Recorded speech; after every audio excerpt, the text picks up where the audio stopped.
ആകാശവാണി. നമസ്കാരം. പ്രാദേശിക വാർത്തകൾ വായിക്കുന്നത് സുധീൻ സെനുധീൻ.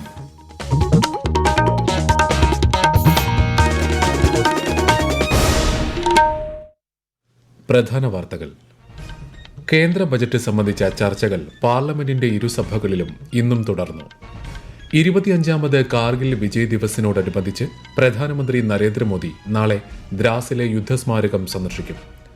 ഷിരൂരിൽ മണ്ണിടിച്ചിലിൽ കാണാതായ കോഴിക്കോട് സ്വദേശി അർജുനായുള്ള തിരച്ചിൽ 10ാം ദിവസവും തുടരുന്നു. ഡ്രോൺ പരിശോധന രാത്രിയിലും തുടരുമെന്ന് ദൌത്യസംഘം. 16ാമത് രാജ്യാന്തര ഡോക്യുമെന്ററി ഹ്രസ്വചിത്രമേളയ്ക്ക് തിരുവനന്തപുരത്ത് നാളെ തിരിതെളിയും. പാരീസ് ഒളിമ്പിക്സിന് നാളെ ഔദ്യോഗിക തുടക്കം. അമ്പെയ്ത്തിൽ ഇന്ത്യൻ വനിതാ ടീം ക്വാർട്ടറിൽ കടന്നു. വാർത്തകൾ വിശദമായി. കേന്ദ്ര ബജറ്റ് സംബന്ധിച്ച ചർച്ചകൾ പാർലമെന്റിന്റെ ഇരുസഭകളിലും ഇന്നും തുടർന്നു. ബജറ്റ് നിരാശാജനകമാണെന്ന് പ്രതിപക്ഷ അംഗങ്ങൾ സഭയിൽ വിമർശനമുന്നയിച്ചു. തൊഴിലുറപ്പ് പദ്ധതിയുടെ വേതനം വർദ്ധിപ്പിക്കാത്തതിനെ വിമർശിച്ച കോൺഗ്രസ് അംഗം ചരൺജിത് സിംഗ് ചന്നി പഞ്ചാബിനെ ബജറ്റിൽ തീർത്തും അവഗണിച്ചതായും ലോക്സഭയിൽ പറഞ്ഞു.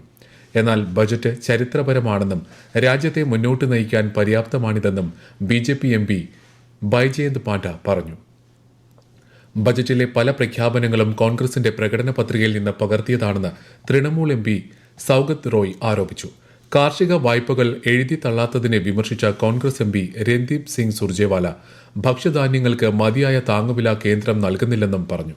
സാധാരണക്കാരുടെ നികുതി ഭാരം വർദ്ധിപ്പിക്കുന്ന ബജറ്റാണിതെന്ന് ആം ആദ്മി അംഗം രാഘവ് ചദ്ദ വിമർശിച്ചു.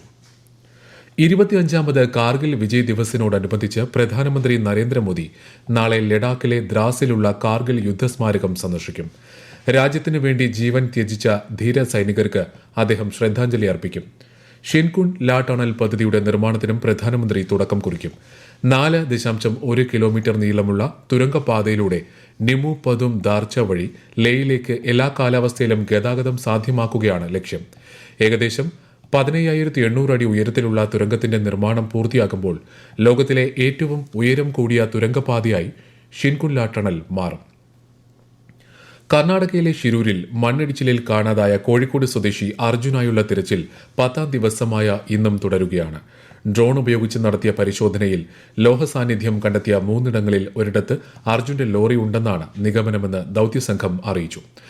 ട്രക്കിൽ ആളുണ്ടോ എന്നറിയാൻ രാത്രി വീണ്ടും ഡ്രോൺ പരിശോധന നടത്തുമെന്ന് ദൌത്യസംഘത്തിന് നേതൃത്വം നൽകുന്ന retired major general Indrabalan Nambiar പറഞ്ഞു. കാലാവസ്ഥ പ്രതികൂലമായതും ഗംഗാവലി നദിയിലെ ശക്തമായ അടിയൊഴുക്കും ദൌത്യത്തിന് വെല്ലുവിളിയാണെന്നും അദ്ദേഹം വ്യക്തമാക്കി. നിപ പരിശോധനകൾ വേഗത്തിലാക്കുന്നതിനായി പൂനെയിൽ നിന്നുള്ള ICMRന്റെ mobile laboratory Malappuram Manjeri medical കോളേജിലെത്തി. നിലവിൽ 472 പേരാണ് നിപ സമ്പർക്ക പട്ടികയിൽ ഉള്ളത്. 58 പേരുടെ പരിശോധനാ ഫലം ഇതിനകം നെഗറ്റീവായിട്ടുണ്ട്. നിപ സാഹചര്യം കണക്കിലെടുത്ത് സംസ്ഥാനത്ത് ടെലിമെഡിസിൻ സംവിധാനമായ ഇ-സഞ്ജീവനി സേവനങ്ങൾ ശക്തിപ്പെടുത്തിയതായി ആരോഗ്യമന്ത്രി വീണ ജോർജ് അറിയിച്ചു. സേവനം പരമാവധി ഉപയോഗപ്പെടുത്തണമെന്നും ജനങ്ങളോട് അഭ്യർത്ഥിച്ചു. കേരള സംസ്ഥാന ചലച്ചിത്ര അക്കാദമി സംഘടിപ്പിക്കുന്ന 16ാമത് രാജ്യാന്തര ഡോക്യുമെന്ററി ഹ്രസ്വചിത്രമേളയ്ക്ക് നാളെ തിരിതെളിയും. വൈകിട്ട് 6 മണിക്ക് കൈരളി തിയേറ്ററിൽ നടക്കുന്ന ചടങ്ങിൽ മന്ത്രി MP രാജേഷ് ഉദ്ഘാടനം നിർവഹിക്കും. ഡോക്യുമെന്ററി രംഗത്തെ സമഗ്ര സംഭാവനയ്ക്കുള്ള പുരസ്കാരം ബേഡി ബ്രദേഴ്സിന് മന്ത്രി സമ്മാനിക്കും. റൌൾ പെക്ക് സംവിധാനം ചെയ്ത Ernest Cole Lost and Found ആണ് മേളയുടെ ഉദ്ഘാടന ചിത്രം. ഈ മാസം 31 വരെ നീളുന്ന IDSFFKയിൽ 54 രാജ്യങ്ങളിൽ നിന്നുള്ള 335 ചിത്രങ്ങൾ പ്രദർശിപ്പിക്കും. മേളയുടെ ഡെലിഗേറ്റ് പാസ് വിതരണത്തിന് ചീഫ് സെക്രട്ടറി വി വേണു തുടക്കം കുറിച്ചു. ഈ വാർത്തകൾ ആകാശവാണിയിൽ നിന്ന്. ആകാശവാണി വാർത്തകളും വാർത്താധിഷ്ഠിത പരിപാടികളും all India radio news Thiruvananthapuram എന്ന യൂട്യൂബ് ചാനലിൽ ലഭ്യമാണ്. കൂടുതൽ വാർത്തകൾക്കായി @all India radio news Thiruvananthapuram എന്ന ഫേസ്ബുക്ക് പേജും @AER_News_TVM എന്ന എക്സ് ഹാൻഡിലും സന്ദർശിക്കാം. മാലിന്യമുക്തം നവകേരളം പദ്ധതിയുടെ തുടർ നടപടികൾ ആലോചിക്കാൻ മുഖ്യമന്ത്രി പിണറായി വിജയൻ വിളിച്ച സർവകക്ഷി യോഗം മറ്റന്നാൾ തിരുവനന്തപുരത്ത് ചേരും. മാലിന്യമുക്ത പരിപാടി ജനകീയ ക്യാമ്പയിനായി ഏറ്റെടുക്കുന്ന കാര്യം യോഗത്തിൽ ചർച്ച ചെയ്യും.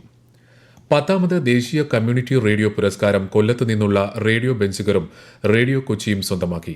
രാജ്യത്തെ 500ാമത് കമ്മ്യൂണിറ്റി റേഡിയോ സ്റ്റേഷന്റെ ഉദ്ഘാടനം മിസോറാമിൽ നിർവഹിച്ചുകൊണ്ട് കേന്ദ്ര വാർത്താ വിതരണ പ്രക്ഷേപണ മന്ത്രി അശ്വിനി വൈഷ്ണവാണ് അവാർഡുകൾ പ്രഖ്യാപിച്ചത്. കേന്ദ്ര സഹമന്ത്രി എൽ മുരുകൻ ചടങ്ങിൽ സന്നിഹിതനായി. ലോക മുങ്ങിമരണ നിവാരണ ദിനത്തോടനുബന്ധിച്ച് സംസ്ഥാനത്തുടനീളം ഇന്ന് ബോധവൽക്കരണ പരിപാടികൾ നടന്നു. മുങ്ങിമരണം തടയുന്നതിന് പൊതുജനങ്ങളിൽ അവബോധം വളർത്തുകയാണ് ദിനാചരണത്തിന്റെ ലക്ഷ്യം. സംസ്ഥാനത്തും കാർഗിൽ വിജയ് ദിവസവുമായി ബന്ധപ്പെട്ട് നാളെ വിവിധ പരിപാടികൾ സംഘടിപ്പിക്കും. തിരുവനന്തപുരം പാങ്ങോട് മിലിറ്ററി സ്റ്റേഷനിൽ നടക്കുന്ന പരിപാടിയിൽ ഗവർണർ ആരിഫ് മുഹമ്മദ് ഖാൻ മുഖ്യാതിഥിയാകും. കാർഗിൽ യുദ്ധത്തിൽ ജീവൻ വെടിഞ്ഞ ധീര ജവാന്മാർക്ക് ഗവർണർ ശ്രദ്ധാഞ്ജലി അർപ്പിക്കും. കണ്ണൂർ ജില്ലയിലും ധീര ജവാന്മാരുടെ സ്മരണാർത്ഥം മുഖ്യ തപാൽ ഓഫീസിന് സമീപമുള്ള യുദ്ധസ്മാരകത്തിൽ ആദരാഞ്ജലികൾ അർപ്പിക്കും. പാരീസ് ഒളിമ്പിക്സിന് നാളെ ഔദ്യോഗിക തുടക്കം. ഒളിമ്പിക്സിന്റെ ഉദ്ഘാടന ചടങ്ങിനുള്ള തയ്യാറെടുപ്പുകൾ പൂർത്തിയായി. സെൻ നദിക്കരയിൽ നാളെ ഇന്ത്യൻ സമയം രാത്രി 11 മണിക്കാണ് ഉദ്ഘാടന പരിപാടികൾക്ക് തുടക്കമാവുന്നത്. ചടങ്ങിന്റെ വിശദാംശങ്ങൾ സംഘാടകർ പുറത്തുവിട്ടിട്ടില്ല. അതേസമയം ഒളിമ്പിക്സ് അമ്പെയ്ത്തിൽ ഇന്ത്യൻ വനിതാ ടീം ക്വാർട്ടറിൽ കടന്നു. അങ്കിത ഭഗതും ദീപിക കുമാരിയും ഭജൻ കൌറും ഉൾപ്പെട്ട ടീം 1983 പോയിന്റുകളോടെ 4ാമതായാണ് ക്വാർട്ടറിൽ പ്രവേശിച്ചത്. ഒളിമ്പിക്സിനോടനുബന്ധിച്ചുള്ള പ്രത്യേക പ്രക്ഷേപണമുള്ളതിനാൽ രാവിലെ 7:25 ആകാശവാണി വാർത്തകൾ നാളെ മുതൽ ഓഗസ്റ്റ് 11 വരെ രാവിലെ 7:20 പ്രക്ഷേപണം ചെയ്യുക.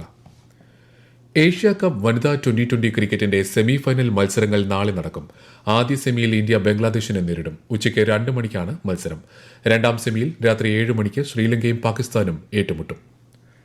സംസ്ഥാനത്ത് വരും ദിവസങ്ങളിൽ വ്യാപക മഴയ്ക്ക് സാധ്യതയെന്ന് കേന്ദ്ര കാലാവസ്ഥാ വകുപ്പ്. ഇന്ന് 8 ജില്ലകളിൽ മഞ്ഞ ജാഗ്രത നൽകിയിട്ടുണ്ട്. കേരള, കർണാടക, ലക്ഷദ്വീപ് തീരങ്ങളിൽ മത്സ്യബന്ധനത്തിന് വിലക്ക് ഏർപ്പെടുത്തി.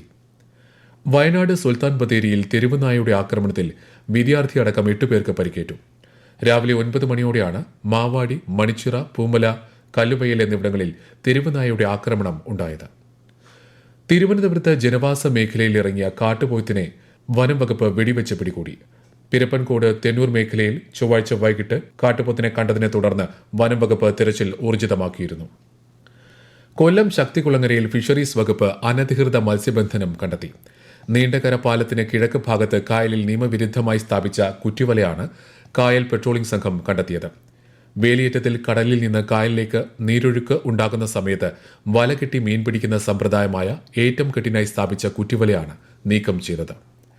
പ്രതിരോധ മേഖലയിൽ നിന്ന് കെൽട്രോണിന് വീണ്ടും സുപ്രധാന ഓർഡർ.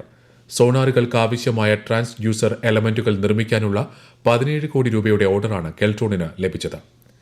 തളിപ്പറമ്പിൽ സൂ സഫാരി പാർക്ക് ആരംഭിക്കാൻ മുഖ്യമന്ത്രി പിണറായി വിജയന്റെ അധ്യക്ഷതയിൽ ചേർന്ന യോഗത്തിൽ തീരുമാനം. തളിപ്പറമ്പ് ആലക്കോട് സംസ്ഥാന പാതയുടെ വശത്തായി സ്ഥിതി ചെയ്യുന്ന പ്ലാന്റേഷൻ കോർപ്പറേഷന്റെ കൈവശമുള്ള ഭൂമിയിലാണ് നിർദ്ദിഷ്ട പാർക്ക് സ്ഥാപിക്കുക.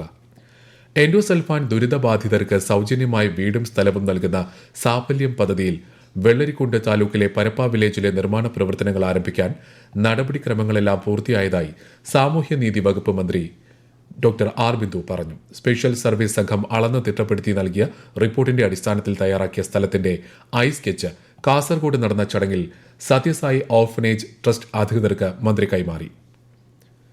ഹോസ്ദുർഗ് താലൂക്കിലെ പുല്ലൂർ വില്ലേജിലും മഞ്ചേശ്വരം താലൂക്കിലെ എൻമകജയ് വില്ലേജിലും വെള്ളരിക്കുണ്ട് താലൂക്കിലെ പരപ്പയിലും 36 വീടുകൾ വീതം നിർമ്മിക്കാൻ സത്യസായി ഓർഫനേജ് ട്രസ്റ്റുമായി കാസർഗോഡ് ജില്ലാ കളക്ടർ കരാറിൽ ഒപ്പിട്ടിരുന്നു.